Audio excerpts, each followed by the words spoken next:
सबसे हमारे traditional investment पे, जो कि ज्वेलरी होती है। राइट। अगेन जैसे आपने घर के लिए बोला, कोई भी अपनी ज्वेलरी बेचता नहीं है, लेकिन दिमाग में होता है कि मेरे पास इतना लॉकर में रखा हुआ है, Right. हार है, रिंग्स हैं, जो भी। तो गोल्ड और सिल्वर और गोल्ड बॉन्ड्स का इन्वेस्टमेंट कैसा रहता देखिए, इसको ना आज की डेट में ETFs बोला जाता है, gold ETF and silver ETF। I strongly recommend कि लोगों को गोल्ड और सिल्वर में कुछ पोर्शन इन्वेस्ट जरूर करना चाहिए, क्योंकि एक तो इंडिया का ट्रेडिशन ही है भाई, गोल्ड तो होना ही चाहिए। दूसरी बात है कि अगर आप फिजिकल गोल्ड में इन्वेस्टमेंट करते हैं तो आप कितना कर पाएंगे, घर में भी एक रिस्क है।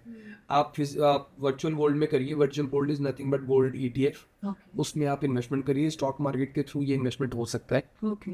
और बहुत अच्छी लिक्विडिटी है।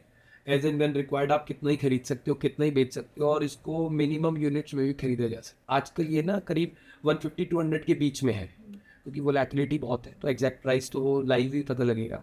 तो उसके बीच में आप 200 रुपये का इन्वेस्टमेंट कोई भी कर सकता है। ओके। तो जिसका जितना अपना पॉकेट अलाउ कर रहा है, उन लोगों को हर महीने उसके मल्टीपल में, जो करंट प्राइस है उसके मल्टीपल में इन्वेस्टमेंट जरूर करना चाहिए। जैसे कि अगर गोल्ड में इन्वेस्ट करना है तो गोल्ड बिस्किट, गोल्ड बार, क्या? Gold bees. Okay, what is this? Gold bees means it's a virtual gold. Virtual gold means जैसे आप देखते हैं ना कि आप शेयर्स लेते हैं, शेयर को कैसे चेक करते हैं, आप अपने डीमेट अकाउंट में जाके चेक करते हैं, इसी तरीके से गोल्ड बीज आपको डीमेट अकाउंट में दिखेगा। जितना एक्चुअल गोल्ड का भाव बढ़ेगा उसका भी उतना ही भाव बढ़ेगा। ओके। या तो और ये पब्लिक के लिए बड़ा सेफ इन्वेस्टमेंट है। I strongly recommend. ओके। सो विजय जी, यहाँ पर मैं आपसे एक चीज और समझना चाहती हूँ। गोल्ड अभी पीक पे चल रहा है, Right. मतलब हम हर दिन गोल्ड के प्राइसेस देखते हैं, एंड देन वी रियलाइज कि वेडिंग सीजन आ रहा है, हमें लोगों को गिफ्ट करना है। How will be able to afford gold किसी को गिफ्ट करने के लिए? या जिनके घर में शादियां हैं, उनके लिए एक और बड़ी वरी है कि गोल्ड हम कैसे खरीद के रखें। तो आपको क्या लग रहा है कि आने वाले कुछ टाइम में गोल्ड और सिल्वर दोनों, क्योंकि सिल्वर भी अपने पीक पे है, हालांकि अभी रिसेंटली कम, मतलब ऊपर नीचे हो रहा है, Right. तो आपके ओपिनियन में, आपके ऑब्जर्वेशन में आगे क्या प्रिडिक्ट कर पा रहे हैं गोल्ड और सिल्वर का फ्यूचर? देखिए, दो चीज़ें हैं आपने पूछी, एक तो गिफ्टिंग पर्पज से और एक वेडिंग पर्पज से।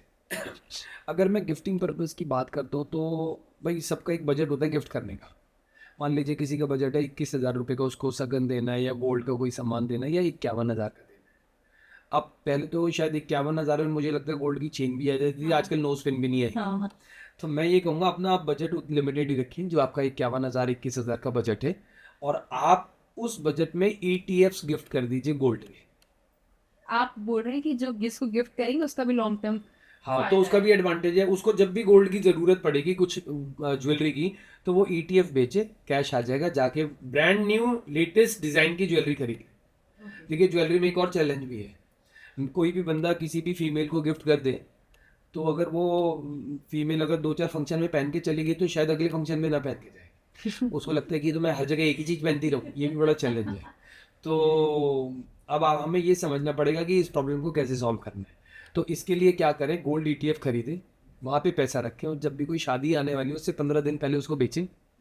उससे जो पैसे आएंगे उससे आप लेटेस्ट डिज़ाइन का ज्वेलरी खरीदिए, उसको एंजॉय करिए, और थोड़े बहुत डिडक्शन में अगर वो रिटर्न हो रहा है तो उसको रिटर्न करके फिर गोल्ड ETF खरीदिए। That's how you can enjoy the gold jewellery with the latest design. Okay. And ये तो गोल्ड की बात होगी, Yeah. हम सिल्वर की बात करें तो? अब वेडिंग की बात करते हैं। अब वेडिंग में क्या होता है दीक्षा, कि हमारा तो वो फिक्स्ड है, पर्टिकुलर डेट पे होना ही होना है। अब उसको तो मैं आगे पीछे कर नहीं पाऊंगा।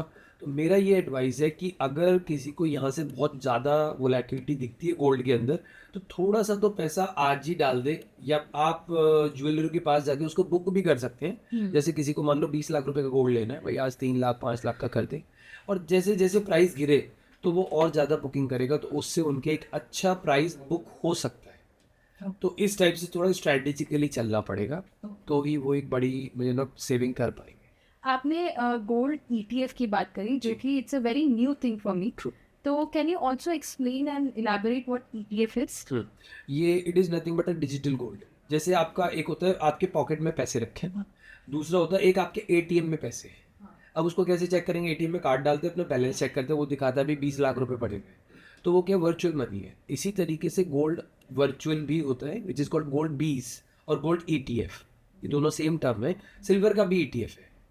तो उसी जैसे आप स्टॉक मार्केट से शेयर्स खरीदते हैं वर्चुअली, उसी तरीके से आप गोल्ड का ETF भी खरीद सकते हैं, which is nothing but a virtual gold. Okay, आपने सिल्वर ETF की बात True. करी, यहाँ पे I would want you to explain silver in detail कि आप, क्योंकि सिल्वर भी बहुत, किसी ने सोचा नहीं था कि सिल्वर का प्राइस इतना हाई चला जाएगा। Right. One, what is the reason, and two, how if somebody wants silver में कैसे इन्वेस्ट कर सकते हैं?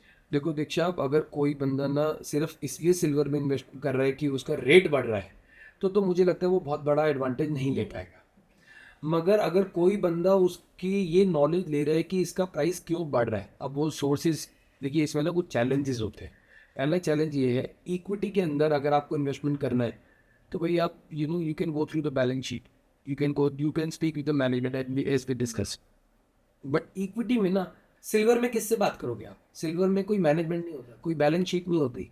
तो अब आप डिमांड को कैसे आइडेंटिफाई करोगे? अब वो डिमांड को आइडेंटिफाई करने का तरीका होता है news.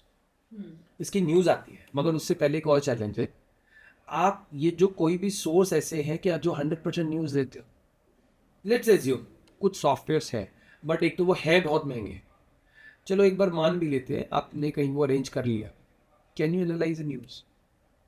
Anyone can. Is there any institute or a book who can, who teaches us कि how to analyze the news?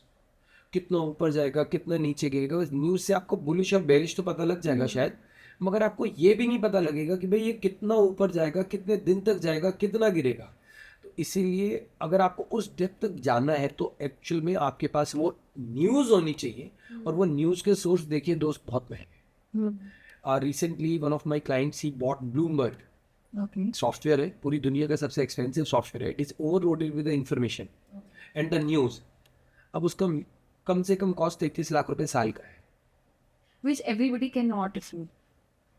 देखो मतलब मैं बिल्कुल वो एक्चुअल बात कर रहा हूँ मैं। वैसे तो आपको कुछ भी इन्फ्लुएंस कर सकता हूँ, बट अगर आपको ये समझना पड़ेगा कि जिसकी डेप्थ आप जानते हैं तभी तो। देखिए, डेप्थ जानने का मतलब आप रिस्क को समझते हैं। रिस्क आप समझते नहीं, न्यूज़ को एनालाइज नहीं कर सकते, बैलेंस शीट है नहीं, मैनेजमेंट है नहीं, किस बेसिस पे इन्वेस्टमेंट कर रहे हो? रेट बढ़ रहा है, रेट गिर भी सकता। अब ये देखिए ना कि भाई आप हर चमकने वाली चीज़ सोना नहीं होती। तो हमें अपनी इंटेलिजेंस का यूज़ करके इन्वेस्टमेंट करना चाहिए। और अगर फिर भी कोई करता है, मान लीजिए कोई बहुत अच्छा चार्ट रीडिंग करता है, चार्ट के हिसाब से भी इसमें एनालिसिस होता है, अगर वो कोई करता है तो दीक्षा फिर आई स्ट्रांगली रिकमेंड कि सिल्वर का भी इंश्योरेंस लेना चाहिए। ओके, उसका भी इंश्योरेंस होता है, गोल्ड का भी इंश्योरेंस होता है।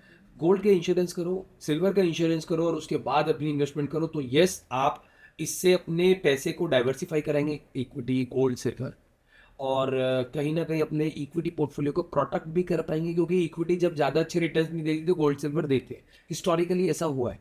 तो तीनों का इंश्योरेंस करके रखें तो कहीं ना कहीं आप एक बड़ी बात कर पाएंगे। This is HNI style.